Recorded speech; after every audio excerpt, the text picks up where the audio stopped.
Hey, welcome back my glorious X-Wings, it's time for Season 6 and I genuinely can't wait to talk about this one, so let's not waste any more time and jump straight into it. Sansa reunites with Jon. Jon gets revived, so Davos discovers the body of Jon Snow and brings him to a room, while informing Cat Toilet. They quickly realize that if Alistair Thorne finds out about what they're planning, things are going to get really bad, so Ed runs off to get the Wildlings for help while Davos and the others hold the room. Eventually Alistair Thorne gathers his squad like it's the Power Rangers and prepares to break into the room and kill them, but with perfect timing the Wildlings arrive with it, and I just have to say Tormund just might be the GoT at this point. The Wildlings take Alistair Thorne and Tolly, this little shit, to themselves, and with the danger gone, Davos goes to ask Melisandre to revive Jon. She tries, but it doesn't work, until Jon wakes up. Everyone in the room is completely shocked that it actually worked, but the job's not finished. Some people still need to pay for their sins. Kill that boy! Kill that boy! But after justice gets served, Jon gives his World Commander cloak to Ed Toilet and proclaims him the new World Commander, before leaving the Night's Watch and stating that his watch has ended. Sansa escapes Ramsay. Apparently the drop from the walls is just light work for Sansa and Tion, as they continue escaping Ramsay's dogs and pursuers with seemingly healthy legs. But that doesn't really matter. Not long after they cross a river, they get caught. But just when it looks like it's over for them, Brienne and Podrick arrive to save the day. A battle begins in which Sansa's squad manages to defeat Ramsay's men, and later Brienne pledges loyalty to Sansa, keeping her oath to Catelyn. Now realizing Sansa no longer needs him, Tion tells her he's going back home. They hug it out, say their goodbyes, and Sansa continues with her new friends towards Castle Black. They're meeting at Castle Black. Sansa and her new crew eventually reach Castle Black. She reunites with Jon and they have some touching talks, but the safety doesn't last long, because Ramsay isn't just going to defeat himself. Oh, and he feels a little spicy, so he sends them a message. Ramsay's message and their decision to take Winterfell. Jon starts reading Ramsay's message during family dinner, and unfortunately I cannot read his kind words to the Starks because of YouTube guidelines, so let's just say he had fun writing the message. And this message is really important, because up to this point Jon was pretty much tired of fighting and against the idea of taking Winterfell. He was just basically done with everything. But this letter?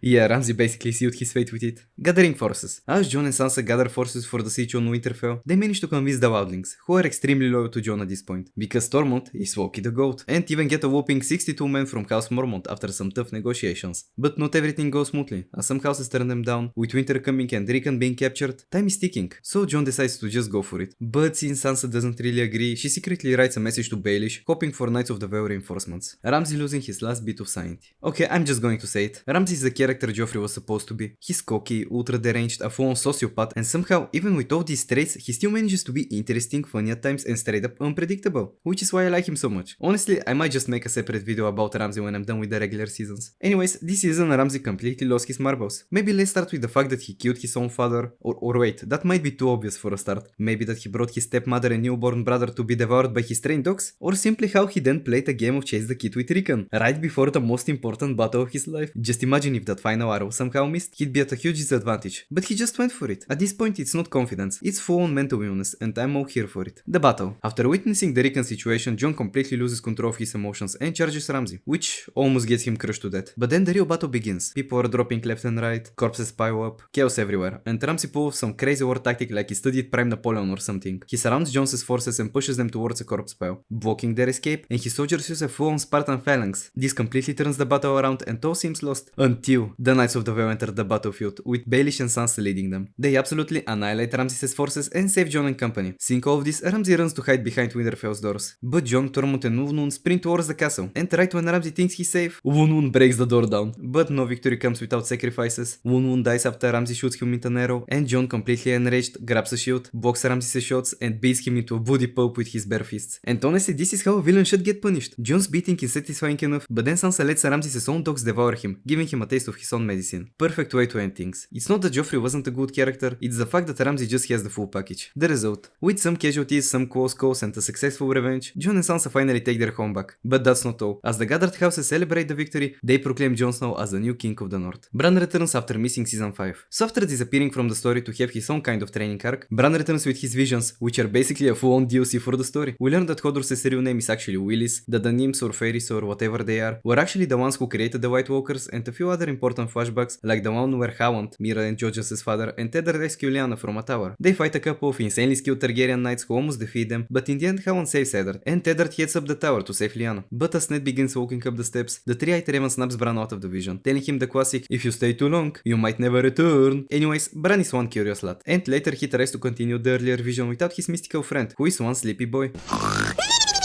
and the vision ends horribly. Instead of a sunny Winterfell memory, Bran sees the army of the dead, and they see him. The Night King touches Bran's arm inside the vision, which wakes him up instantly. And when the three-eyed Raven wakes up and finds out the Night King touched him, he tells them they need to leave immediately, because the mark breaks the protection spell around the cave, but it's already too late. The army of the dead has arrived. His escape. As they begin evacuating from the cave, Summer gets completely jumped. It was painful to watch and the sounds made it even worse. The party runs through an escape tunnel with one of the fairies or nymphs or whatever they are, but as the undead get closer, she sacrifices herself to buy Bran's group some more time. Unfortunately, it still isn't enough though. They make a narrow escape and Mira orders Hodor to hold the door, which he does really well actually. He buys them like 20 seconds. Whoa! Which is quite a lot of time for a girl dragging a cripple through the snow. And during his hold, we get the vision that explains how Hodor really became Hodor. Kind of nice and I guess it makes sense. Okay, but is it only me or the army of the dead doesn't seem that scary? Yes, they run that and all that, but they couldn't even catch a girl dragging a cripple. That's just full-on embarrassing. Anyways, during their escape, a strange figure saves them from the undead. It's Benjen who finally returns to the story. He explains that the fairies or nymphs or whatever actually saved him after his group was attacked by White Walkers. Sadly, Benjen is pretty cursed and can't fully accompany Bran and Mira back home, but he at least takes them to the Weirwood tree beyond the wall. I believe the same one where the Night's Watch brothers take their vows, so it should be pretty close to Castle Black. And they say their goodbyes before Bran touches the tree. His last vision of the season. Bran's final vision is basically a continuation of the earlier one with Ned and Lyanna. This time we see what really happened inside the tower. Ned enters the room, but instead of being tortured, Lyanna is actually giving birth. She tells Ned to protect the child and not to tell Robert about him, and as we get a glimpse of the baby, the scene cuts directly to Jon Snow, meaning yeah, he was the baby. And if the knights protecting Lyanna were Targaryen knights and Lyanna begged Ned to not tell Robert because he would have killed the child, then it's pretty much confirmed Jon Snow isn't actually a Stark, because he's a Stark and a Targaryen. Daenerys decides it's time. Captured by the Dothraki. Last season she got captured by the Dothraki and fortunately they don't kill her, but they take her to their cow, who obviously tells her they are going to do some bad stuff to her, really bad stuff, but she reveals that she is the wife of Khal Drogo, which changes things, because now they are obligated to take her to the Dosh Kelin. I don't know, is the Dothraki culture or something that all cow widows must go there, and that's exactly what they do. But during this whole time Jorah and Naryon and Harris are catching up and they think of a plan to get Daenerys out of this mess. They meet her during the night and she basically tells them she has a better idea than just running away. She goes out of her way to enter the room with the cows and burns the whole place down, recreating the exact same scene from season 1 and making all the Dothraki kneel like they just saw a GoT. It's good to know that every time Daenerys needs an army increase, she can always rely on her plot armor. And on their way back home, Jorah tells Daenerys about his grayscale disease and she tells him that she's ordering him to go and find a cure. Really heartwarming, considering she exiled him twice and neglected him the entire show. The defense of Meereen. If you ever feel dumb in life, remember these three morons decided to declare a war on 3 dragons, Tyrion and plot armor. Anyways, Daenerys' forces completely obliterate the attackers, with the Dothraki attacking the Sons of the Harpy on site, while Daenerys and her big dragoon burn the ships. And Tyrion and Grey Worm handle the political negotiation part. Theon and Yara's visit. So after Theon and Yara go through a huge journey trying to make Yara the queen of the Ironlands, long story short, their uncle killed their father so he can take the throne, and he does, and since Theon and Yara are the only true heirs, yeah, he basically wants them dead immediately. So Yara and Theon meet with Daenerys and Tyrion. Yara basically flirts with Daenerys throughout the whole negotiation, but at the end they strike a deal. Daenerys helps them and she gets their Iron Fleet in exchange, at least for some time. I guess it's finally time to assemble the Powerpuff Girls. Yara, Daenerys, and we are only missing Sansa, for the whole thing to be complete. Hand of the Queen. Later Daenerys is faced with the difficult decision to leave Daario Naharis behind, because someone has to take care of Meereen and the rest of the stuff there. They have the talk and he takes it somewhat well. Later it's revealed that it was basically Tyrion's idea and he has a conversation with Daenerys, with the two bonding and her having a really high opinion of him. So she makes him the Hand of the Queen, making him the first person in the show to be both Hand of the King and Hand of the Queen. Jaime. This season Jaime is mainly used to deal with Blackfish and to bring Walder Frey back into the story, because let's be real, Walder Frey isn't exactly that big or interesting of a character for him to just pop up like Bran did and for us to care. So using Jaime was actually a pretty smart move. Arya gets a second chance. So after Jaqen makes her blind, we find Arya in the streets of Braavos begging people for money. Before the Bond Girl from the House of Black and White shows up and throws a stick at her. They start fighting with sticks of the same caliber, but Arya is basically defenseless. Because guess what? She is still blind. So the Bond Girl beats her up, tells her that she's coming back tomorrow and leaves, clearly showing that Arya's training isn't fully over. On the very next day the Bond Girl returns and Arya fails again, literally swinging at the air at one point. But then someone grabs her stick. It's Jaqen, who tests her again with the Agaro has no name stuff, but this time Arya passes the test and he takes her to the House of Black and White to continue her training. She basically gets bullied by the Bond Girl for a while, but Arya gets better at fighting without using her eyesight, which is actually pretty useful. Eventually she manages to defend herself against the Bond Girl, all while Jaqen is watching. He later tests her again and after seemingly passing he returns her vision, but unfortunately, even with her eyesight back, she still fails to defeat the Bond Girl. But it doesn't really matter now, because Jaqen has a task for her. She has to get rid of a female actress. So Arya finds the actress, watches the play and manages to get backstage to investigate and find a way to take her out. She decides to poison her drink, and on the actress's next play, Arya follows her plan perfectly. But on her way out, the actress starts talking to her and after their small conversation, Arya changes her mind. She smashes the cup with the poison and warns the actress that another actress wants her that. After that, Arya starts prepping to leave Bravos. She grabs Needle, finds a shelter and talks to a sailor to take her back to Westeros. But as we know, Jaqen isn't the type to let a girl disobey orders, so the Bond girl surprise attacks Arya. Arya barely escapes and goes back to the same actress she refused to kill for help. The actress takes her in, bandages her, feeds her and lets her stay until she recovers. But she isn't safe for long. The Bond girl finds her, kills the actress, and when Arya sees all that, she immediately jumps out the window. And their chase through Bravos begins. Arya eventually outsmarts her and leads her into the place where she hit Needle. She slices the candle and kills the Bond girl in the dark. And we learn all of this because later Arya confronts Jaqen, who finds the Bond girl's face hanging on the wall of races. Arya points Needle at him and tells him she's leaving and going home, and Jaqen lets her go. And honestly, it feels like he was proud of her for surviving. But this isn't the last time we see Arya this season, because she ends with a banger. She takes revenge for her entire family by assassinating Walder Frey, using the power she learned from the many-faced god. Sansa's journey. Somehow Bran missed the whole of season 5, but we follow Sansa's entire journey to get to Old Town to become a Grand Maester, so I'm supposed to believe Sansa's travel was more interesting or important than Bran's whole ordeal? Yeah, I'm not sure about that one. Anyways, unfortunately, I have to cover it because it might be important later on. So long story short, last season, Sam left Castle Black with a letter of recommendation from Jon Snow to go to Old Town and become a Grand Maester. So he and Gilly quickly leave and begin their travel. On their way, they take a ship, Sam gets seasick, and later they travel to Sansa's family so Sam can leave Gilly there. Because Old Town doesn't allow girls, or the Citadel doesn't allow girls, something like that. And Sansa's family surprisingly accepts Gilly. Well, not everyone. During family dinner, his father realizes that Gilly is actually a wildling, and he has a special kind of hate when it comes to wildlings. Anyways, dinner doesn't go the best way possible, as Sam's father gets a hold of him and just doesn't let go, bullying him and mocking him throughout the whole thing. But Sam's had enough, and he decides that he's leaving and taking Gilly with him. Oh, and he takes his family's Valyrian steel sword, the sword his family protected and treasured for 500 years, but it doesn't matter now, because Sam yoinks it and off they go. Anyways, they reach Old Town, and Sam enlists to become a Grand Maester in the Citadel, checking out the library and all the books, the many books. Wait,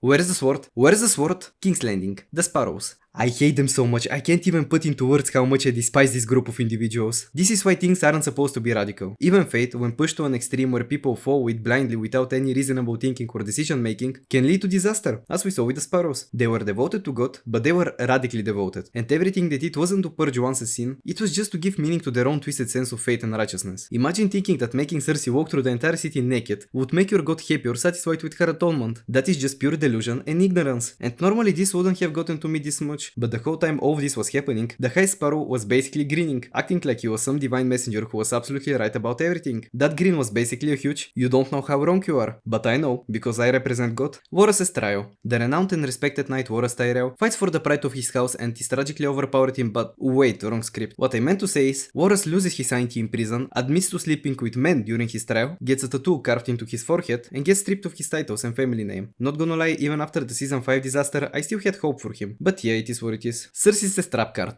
But Varys' trial doesn't go as intended, because Cersei decides it's finally time to use that cute shiny wildfire under the Sept of Baelor, and the explosion completely destroys the Sept and half the city. But honestly, I'd say it's worth it, because we won't have to look at this deranged lunatic ever again. And most importantly, it sets another example of faith and religion throughout the Seven Kingdoms. The Sept, where the fate of the Seven is worshipped, gets destroyed by fire, which is basically another way of saying the Word of the Seven got destroyed by the Word of Light. And do you remember how the High Sparrow told Jaime that the Sparrows' lives are just GoT's tools, and that none of them actually fear dying because it's GoT's will? Well, the moment he realizes the explosion is coming, he looks terrified, like he suddenly understood that everything he believed in was just a performance and none of it actually mattered. Tommen's jump. And Tommen doesn't take Marjorie's death very well. He's mentally destroyed, walks quietly to the window and jumps, fulfilling Cersei's prophecy completely. Tommen being as unlikable as Joffrey. Now that Tommen is gone, I want to talk about him for a second. I personally think Tommen is as unlikable as Joffrey, if not more. While Joffrey was a deranged monster, he still contributed to the story in a big way. He was interesting, he was impactful, he moved the plot. Tommen, on the other hand, does nothing. He gets manipulated like it's nothing, he can't stand up for himself, and the moment things get tough, he just jumps out the window. He's basically spineless. Now you might say he's just a kid. Yes, but he's no ordinary kid. He's the king of Westeros. And if I remember correctly, Arya is still technically a kid too, and she went through darker and harder things without taking the easy way out. Why am I even covering him? The fact that he listened to Pycel's advice says it all. Who looks at this dirt-smelling bag of bones and things? Yeah, he has all the answers. At least we won't have to worry about Pycelle anymore either. The queen of Westeros. But now with Tommen gone and no more children left to sit on the Iron Throne, Cersei decides enough is enough and straight up sits on the throne herself. The return of the dog. We have to address the elephant in the room, or I guess the hound in the room. After missing season 5 and fooling me into thinking he was dead, apparently Sandor Clegane is one of a bastard, but instead of killing people, he has now resorted to a far more peaceful way of living, being a builder and helping this guy on his little quest to do good deeds. And it seems like he really starts to enjoy the simple life, but unfortunately, not for long. A few representatives from the Brotherhood without banners discover Sandor Sandor's new friends, and after Sandor's people refuse to give them food and ale, they kill every single one of them, hanging their leader, the same man who saved Sandor. So Sandor grabs his trusty hatchet and turns into a full-on serial killer. He hunts the culprits down like Ramsey hunts girls, killing one of them and stumbling onto the others, who are already in the process of being hanged by the actual Brotherhood without banners. Long story short, Sandor strikes a deal with Dundarian, he gets to kill 2 of them, and everything remains peaceful. Something cooking in Dorne. So we witness a full-on revolution in Dorne.